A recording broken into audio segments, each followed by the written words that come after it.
ZEE5 ಇರುವಾಗ ನೀವು ನಿಮ್ಮ ನೆಚ್ಚಿನ ಶೋಗಳನ್ನ ಎಂದಿಗೂ ಮಿಸ್ ಮಾಡಿಕೊಳ್ಳುವುದಿಲ್ಲ. ಅದು ಸಂಪೂರ್ಣ ಉಚಿತವಾಗಿ.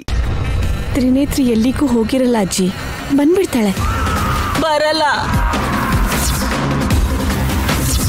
ಯಾಕೆ? ಸತ್ ಹೋದವರು ಹೇಗ್ ತಿರುಗಿ ಬರ್ತಾರೆ? ವಿಕ್ರಾಂತ್ ಅವ್ರೆ, ನೀವ್ ಅವ್ರಿಗೆ ನಿಜ ಹೇಳಿದಿರೋ ಹೇಗೆ? ಅಜ್ಜಿ ಇಲ್ಲಿ ನೋಡಿ, ನಿಮ್ ಮೊಮ್ಮಗಳು ತ್ರಿನೇತ್ರಿ ಸತ್ ಹೋದ್ಲು ಅಂತ ನಿಮಗ್ ಯಾರು ಹೇಳಿದ್ದು?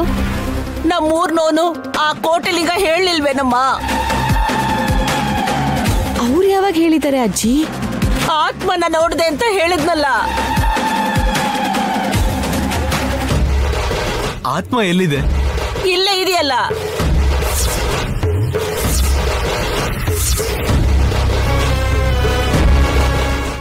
ZEE5 ಆಪ್ ಡೌನ್ಲೋಡ್ ಮಾಡಿ ಎಲ್ಲಾ ಸಂಚಿಕೆಗಳನ್ನು ಸಂಪೂರ್ಣ ಉಚಿತವಾಗಿ ನೋಡಿ.